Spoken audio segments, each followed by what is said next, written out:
A Utah Army National Guard helicopter crashes in West Jordan. We'll have the latest on the pilot's conditions and their experience. It was a mild Monday here across the state. We're tracking several storms over the next couple of days. I'll have the detail and the timing coming up. When we say representation matters, it really does. Black Utahns share the challenges they face when it comes to mental health. See how they're working to overcome those barriers.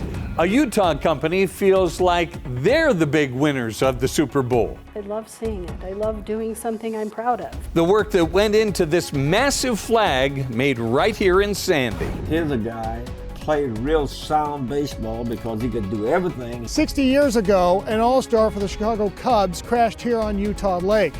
We spoke to his family and his Hall of Fame teammate about what may have been. Live from Utah's news leader, Fox 13 News at 9 starts right now. Good evening, everyone. I'm Bob Evans. And I'm Kelly Chapman. Right now, military investigators are flying in from across the country to look into the cause of a Utah National Guard helicopter crash today. It happened this afternoon in West Jordan at the South Valley Regional Airport. Fox 13 News reporter Emily Tenser has the latest on this developing story. The Utah Army National Guard says this was a regular routine training mission that went wrong at the South Valley Regional Airport. Crews comb through the field that surrounds a downed Apache helicopter looking for pieces of the crash that sent two pilots to the hospital. We do know that both pilots were transported to the hospital in stable condition. Lieutenant Colonel Chris Krober says the aircraft went down around 1:20 Monday. One of the pilots was a senior instructor pilot. And so that's routine for this type of training mission. Krober says the Utah Army National Guard trains on these regularly, multiple times a week. This is a AH-64 Apache Longbow helicopter. It's an attack helicopter. And so attack and reconnaissance is its primary mission. It's different compared to the Black Hawk helicopter. It's been almost exactly 2 years since two of those crashed in American Fork Canyon, also on a Utah National Guard training mission. None of the crew members were injured, but as for the crash in West Jordan, the safety investigations they're begun immediately. And usually they try to wrap things up within 90 days. A team from the Army Combat Readiness Center in Alabama will come into town Tuesday. They'll be here on site within the next couple of days, and then that's when that 90-day window will begin. Krober says these helicopters cost around $40 million. The investigation is now completely taken over by the U.S. Army. Reporting in West Jordan, Emily Tenser, Fox 13 News, Utah.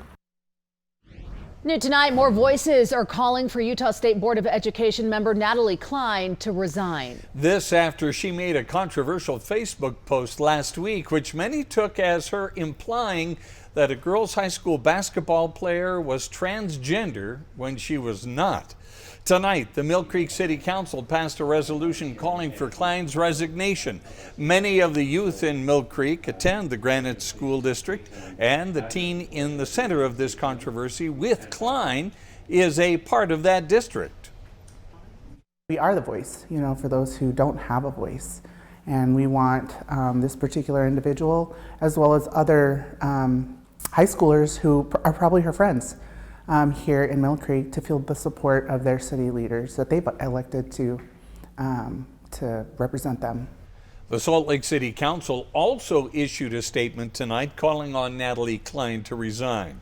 Last Friday, the Utah House of Representatives unanimously passed a resolution to look into her actions. The Granite School Board passed a resolution demanding her resignation last Friday as well. Well, Salt Lake City police are looking for two people who crashed into a Trax Green Line train this afternoon. It happened just before 3:30 at the Fair Park station. UTA says the driver of a black Chevy Camaro was making a U-turn and ran right into the side of the train. Investigators say the driver and the passenger then called a friend and left the vehicle behind. If you know anything about this accident or where these people are, please call Salt Lake Police. In Sandy, 2 suspects are in custody after a shooting that left one person dead and another injured. It happened at about 3:30 this morning on a sidewalk next to 7800 South, just west of 700 East, and just north of Union Middle School. Police say there was some sort of altercation with the 4 individuals involved, which then escalated into gunfire. No one involved has been publicly identified yet. A missionary for the Church of Jesus Christ of Latter-day Saints is in the hospital after being hit by a pickup truck on Friday evening. It happened at 2800 South, 80th West in Magna. The church identified the missionary as Hillary Lampier of Ronan, Montana. That's north of Missoula. She remains in the hospital today with serious injuries. Unified Police say the driver is cooperating, but have not said what happened to cause the accident. It is still unknown whether there will be any charges or citations. A man in his 60s is in critical condition tonight after skiing off a cliff at Snow Basin. Witnesses called it in to the Weber Fire District at about 1:30 this afternoon. The man is thought to be from out of state. He was flown to an area hospital. It is Black History Month, and tonight we're taking a closer look at the barriers Black Utahns face in getting access to mental health resources and representation. Fox 13 News reporter Darian DeBrule has the story. I just looked up from my paper and I looked around the room, and I was the only Black person in the classroom. And as you heard my upbringing from Miami to Vegas to Utah, that was the first time that has ever happened where I was the only Black person in a space. Resiliency. It's what both Gregory Noel and Stormy Nielsen say was necessary for them to navigate being Black in a predominantly white state. Something unique for me is I'm actually a transracial adoptee, so I grew up in not only white community, but a white household as well. Some Black Americans experience race-related trauma and PTSD. But mental health is often a taboo topic in the Black community. In a PubMed Central study, they found 63% of Black people believe a mental health condition is a sign of personal weakness. Oftentimes what happens in our community is we'll go through something hard, and then we'll get told by maybe an elder or someone else in our family, we've been through worse, what are you complaining about? We've been experimented on, right? And so the trust for Western medicine in general it's not there. But alongside dealing with stigmas and structural disparities, Black Utahns and Black Americans in general are often unable to find providers who look like them or share their cultural experiences. Some of the reasons why us Black folks go to therapy is to talk about some of the racism and discrimination that we're going through. And so I think having a space to talk about it where I'm not going to sit and question you, I understand you, I see you. Now, becoming Black mental and behavioral health professionals themselves. It's about being intentional and tailoring our services to make sure that anyone that comes through the door, they're being treated with kindness, humility, empathy, and compassion. Noel and Nielsen are just 2 of many Black clinicians in the Beehive State. They are creating more representation in their practices and the community. You never know what you're going to face, but if you can, at the end of the day, know who your community is, know who your safe spaces are, it takes the load off. In Murray, Darian DeBrule, Fox 13 News, Utah. Tonight at the Utah Jazz Golden State Warriors game, the Jazz hosted its second Black Book Bazaar. It was about celebrating Black-owned businesses that are featured in the Jazz's Black Book on the Utah Jazz app, which was launched this past season. It's like a labor of love. All of the Black employees worked so incredibly hard to curate this event. It's really nice to be able to, show different people what kind of businesses that I have and can share with others. Seeing all the other Black women business owners and even the Black men, it's amazing for us to be able to be in these spaces and have this opportunity to, let people see hey, we're here, we own stuff, we're doing things too, amazing things.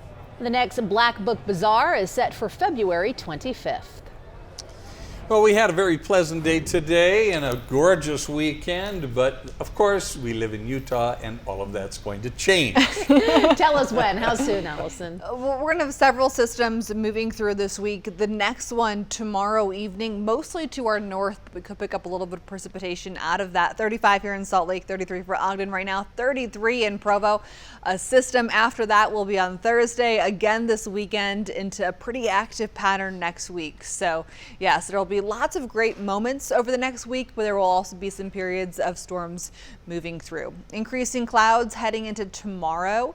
We had some high clouds today, but generally speaking, we're going to have a cold start tomorrow morning here across the state, maybe even dropping into the single digits down towards Bryce Canyon. But for the Wasatch Front, most of you below freezing tomorrow morning, mid to upper 20s. By 10 o'clock tonight, we're starting to see some of those clouds moving in. We'll see those temperatures dropping into the about 25 to 30 degree range for the Wasatch Front tomorrow morning. Single digits for Bryce Canyon, right at freezing for St. George early tomorrow morning, with partly cloudy sky to start tomorrow, becoming mostly cloudy. We'll talk more about air quality in our next couple of storms in the forecast. Coming up, we'll explain why a big water bill being personally run by Utah's Senate president is facing pushback.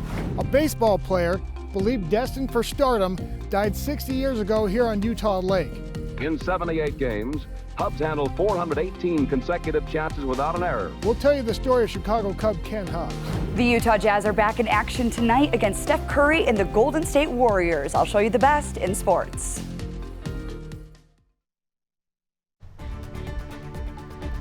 A significant water bill backed by Utah Senate President Stuart Adams passed out of committee today.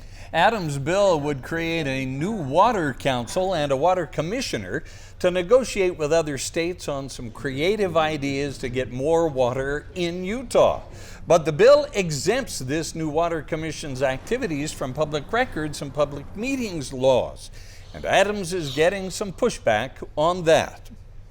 If you have no transparency and no accountability, the public doesn't know how water works. This agency can't set any policy, it can't appropriate any money, so any policy that gets made, anything that gets voted on to actually change or add to will be done in a public process.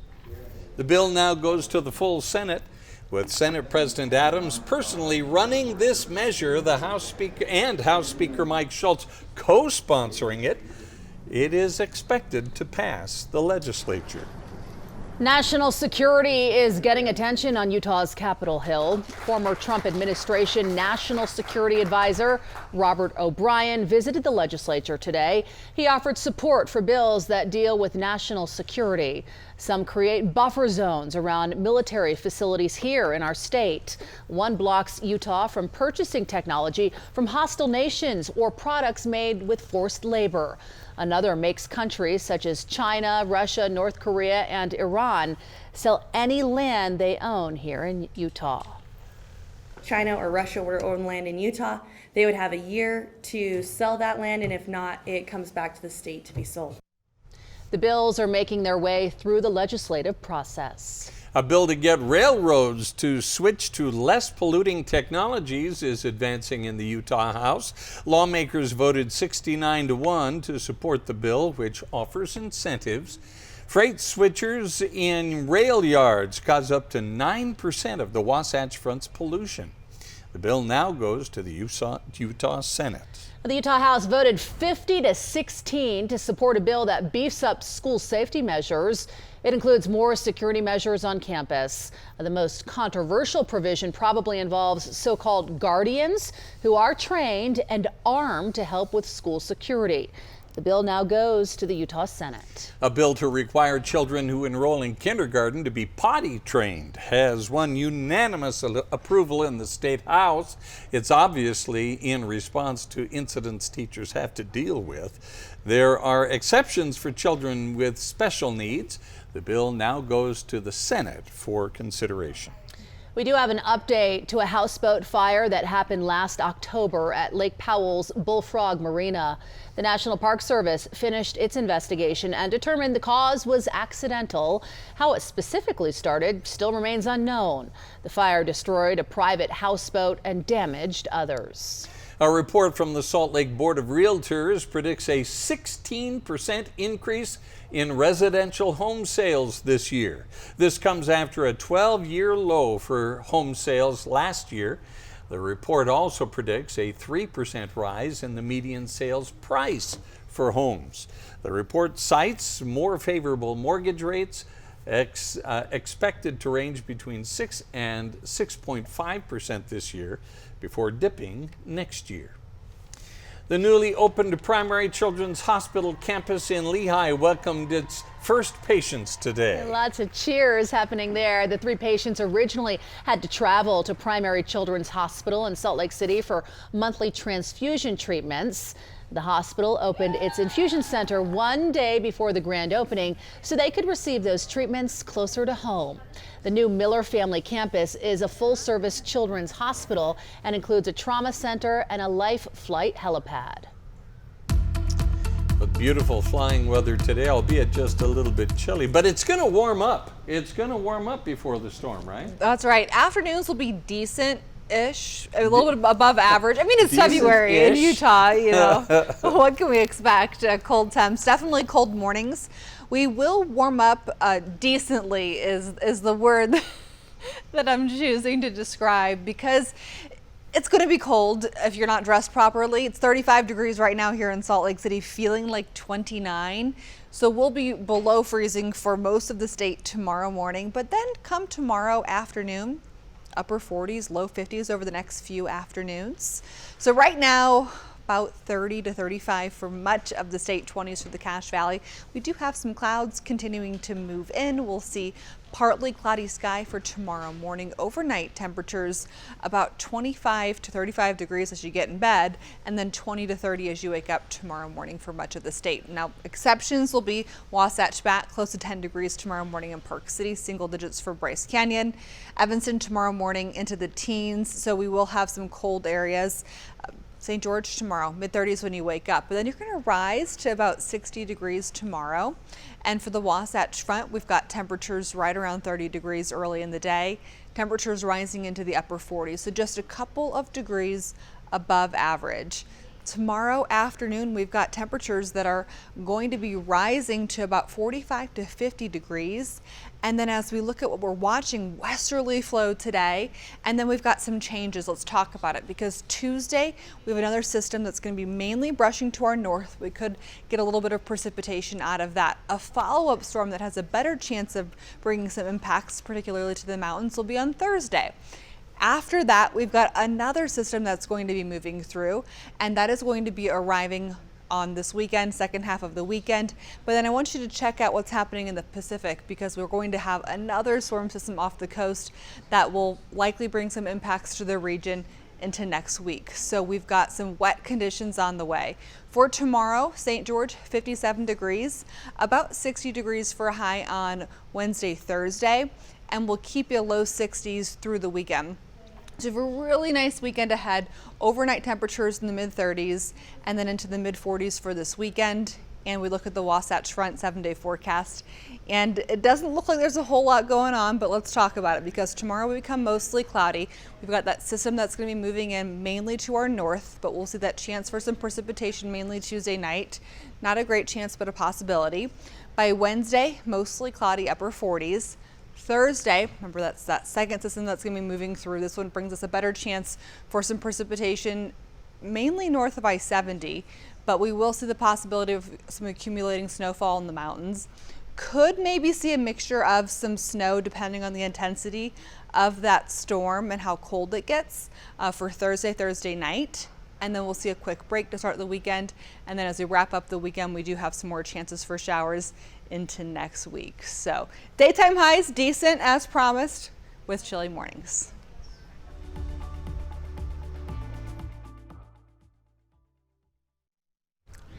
Welcome back. In national news, former President Donald Trump has filed a request with the U.S. Supreme Court to intervene in his federal election subversion case. Mr. Trump asked the justices to put an appeals court ruling on hold, which rejected his claims of presidential immunity in relation to the events leading up to the January 6th attack on the Capitol. If the high court rejects his request, the case would return to Washington, D.C., with the trial possibly starting before the November election. Former President Trump has been trying to delay it. The district judge already delayed the original plan to hold the trial in March. A nor'easter is expected to hit New England and the mid-Atlantic this week with heavy winds, flooding, and snow. Officials in multiple states are preparing by putting out sandbags to keep flooding under control. The National Weather Service is predicting at least 6 inches of snow in New York City and up to a foot in the Boston area. At least one person was killed and 5 others injured in a New York subway shooting. It took place this morning. It happened right at the start of rush hour. Police say gunfire broke out on an elevated train platform in the Bronx at about 4:30 Eastern Time. The man killed was in his 30s. Police described 4 of the injuries as serious. It's still unclear what led up to the shooting. Houston police held a news conference today addressing the shooting at the Lakewood Church yesterday. They say they've found anti-Semitic writings by the 36-year-old female suspect who was shot and killed by church security. They say she had an AR-style rifle and the word Palestine was written on it. The mega church is home to Pastor Joel Osteen, who is known for his televised services. Police say the suspect's 7-year-old son was critically injured in the shooting. A tragedy rocked Major League Baseball decades ago. He was one of the first Latter-day Saints in the game. All of his hopes, dreams, and unrealized potential came crashing down here in Utah. I'm confident that he would have been in the Baseball Hall of Fame. A rising star gone too soon. We love Kenny. Everybody enjoyed him being in Chicago. And his legacy fading with time. I was like, this could make a great story for a movie. And the effort to tell Ken Hubb's story the right way. Next.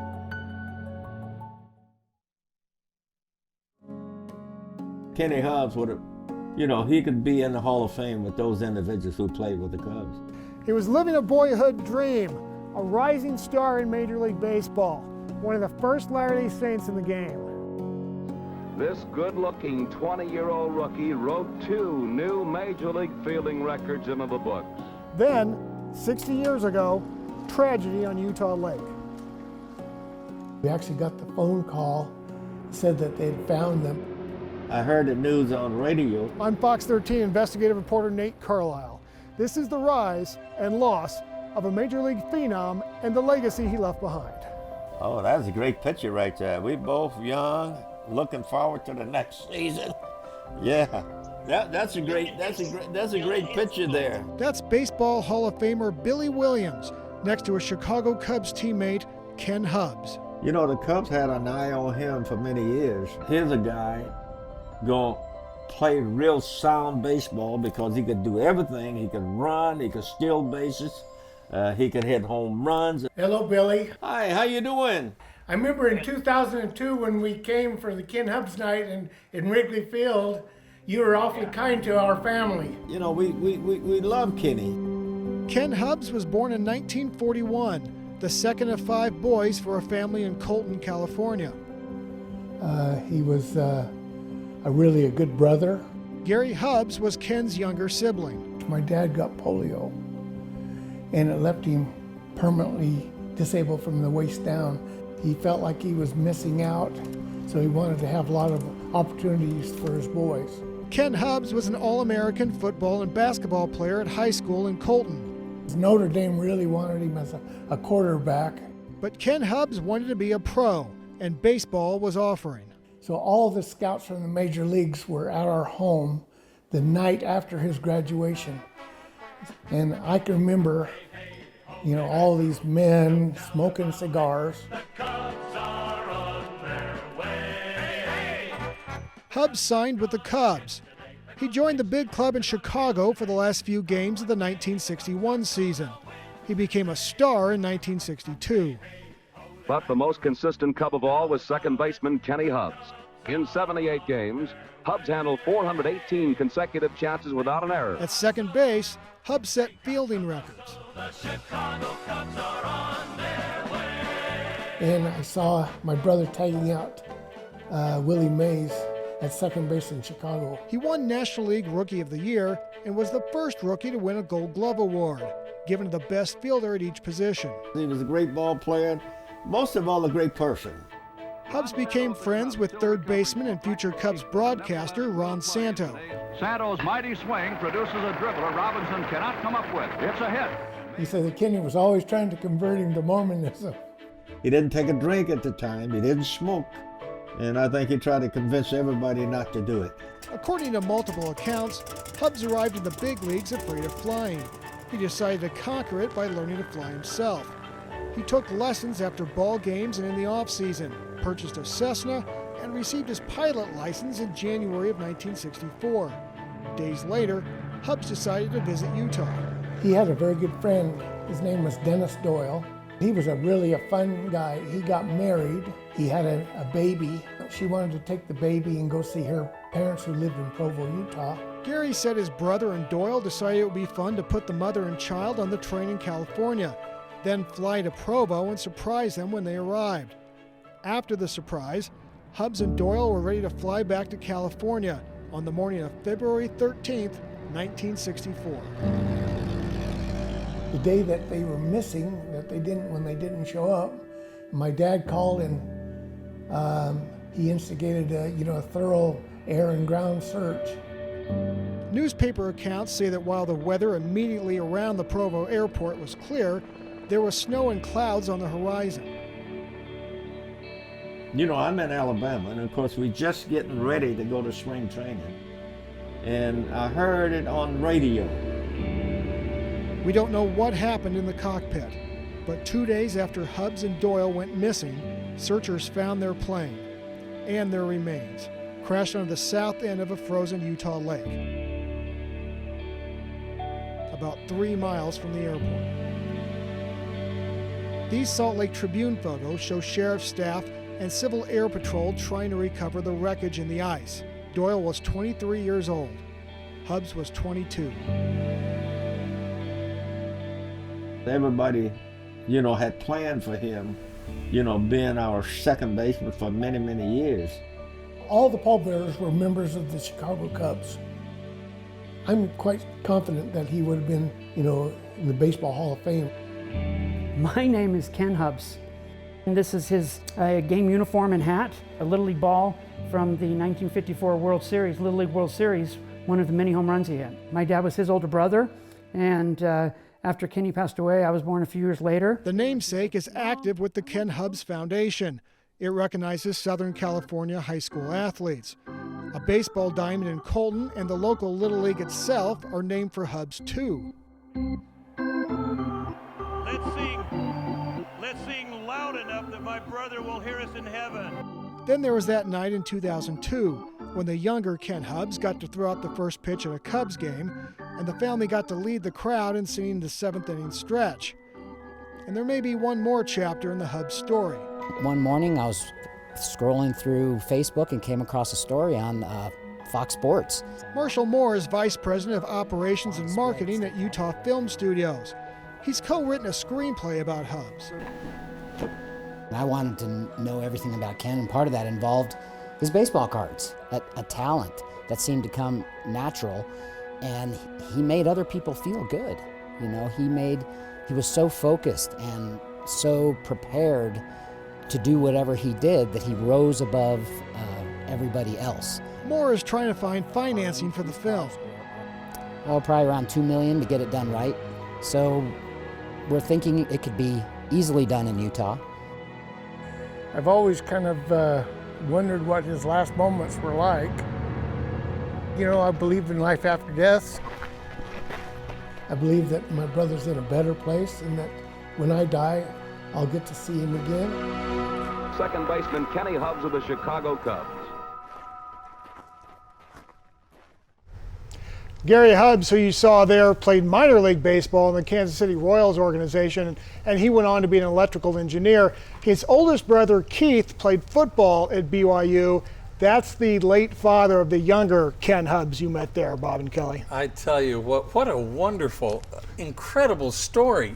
Whatever happened to the Doyle family? I spoke with Dennis Doyle's widow last week. She remarried. She went on to have 3 more children, and she lives in St. George now. Wow, and the Hubbs family, we saw a couple members in your story. Yeah, a lot of them have relocated to Utah over the years. Gary, who you met there, he and his wife live in the Spanish Fork, have for a long time, and they have kids and grandkids all around them.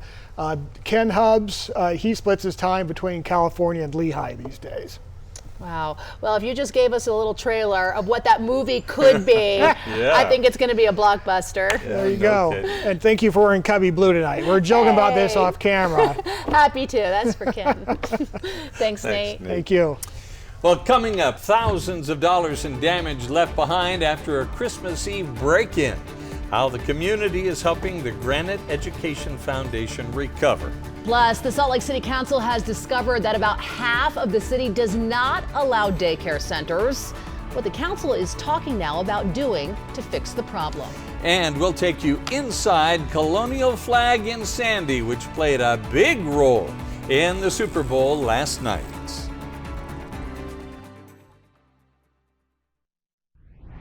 A construction worker has injured both of his legs after falling around 30 feet while on a site in North Logan. The Logan Fire Department says the worker was on scaffolding at the 670 East 1550 North site when he fell.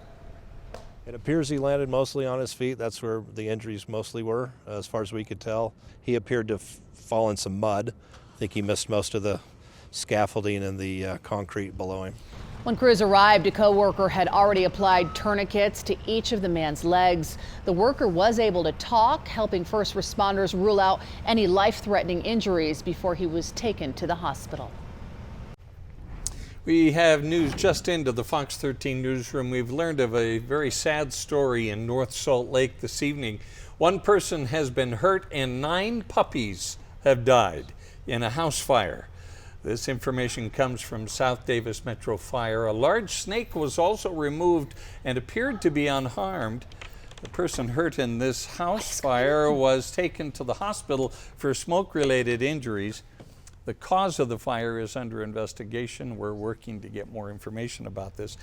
And of course, we will update you as soon as we learn more. Well, the community now stepping up to help a nonprofit foundation aimed at supporting students and educators in the Granite School District after a break-in during the Christmas holidays. The Granite Education Foundation says people broke into their donation center on Christmas Eve, causing about $50,000 in damage and loss to the facility.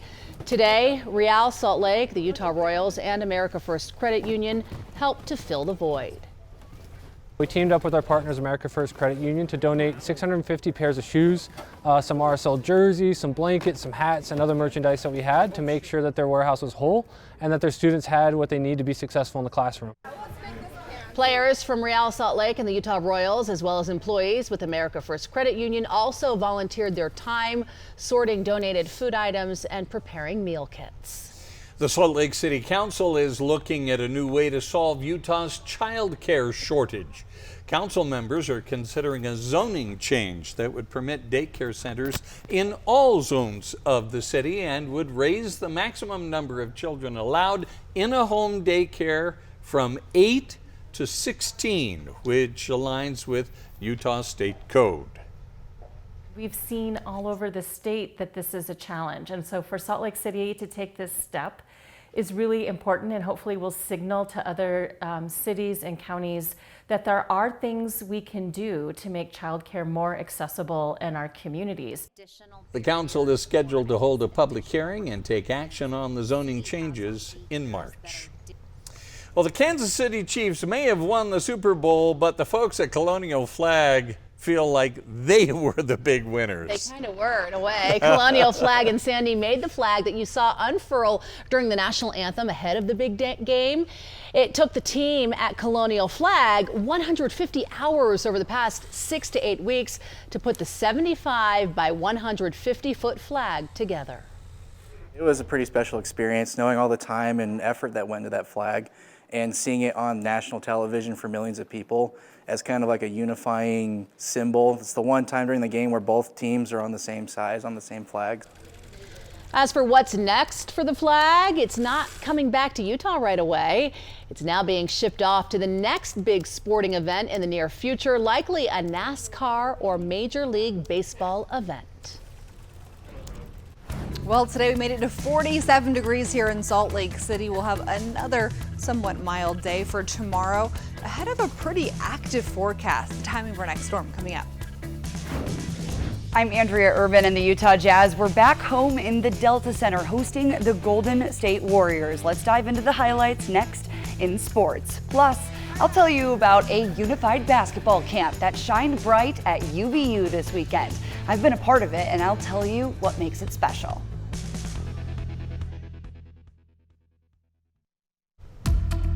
You know what we haven't had? A top 10 weather day? No. Oh.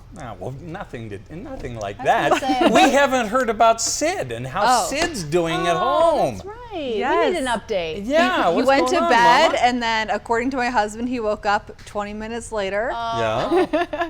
Typical for a 3-month-old. Yeah. Has he asked to borrow the car yet? He hasn't, but he's trying to do some army crawling these days. Oh, yeah. cool. Maybe trying to keep warm, right? It's chilly out there.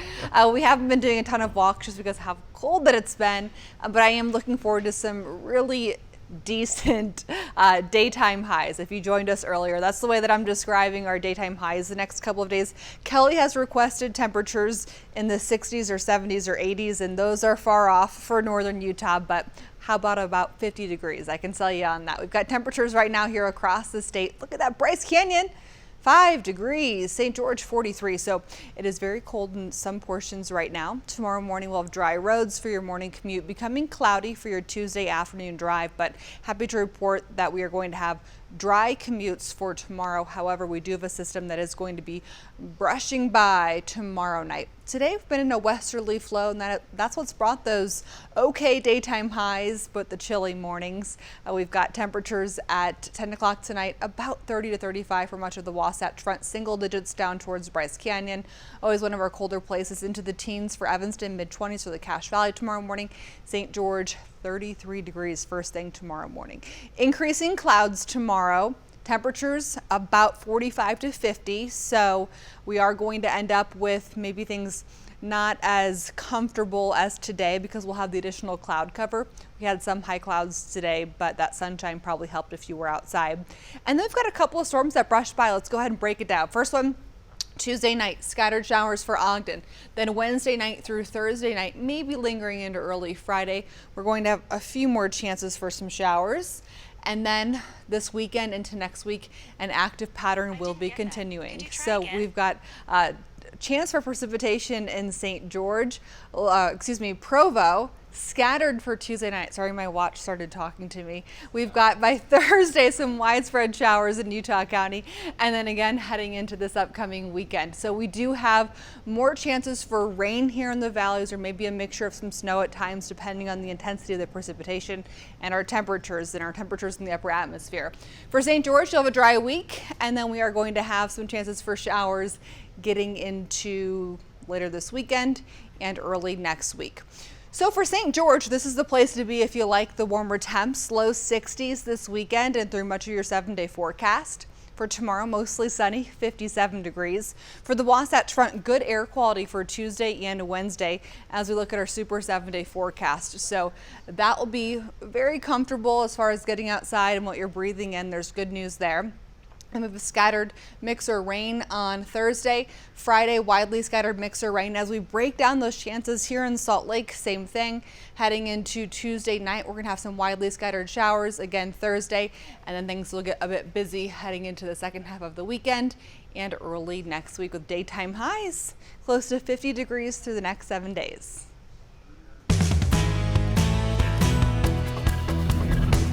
The Utah Jazz are back home after a 14-point loss in Phoenix. Now the Golden State Warriors are in town, and it's a team that they'll face twice in 4 days before we head into NBA All-Star Weekend.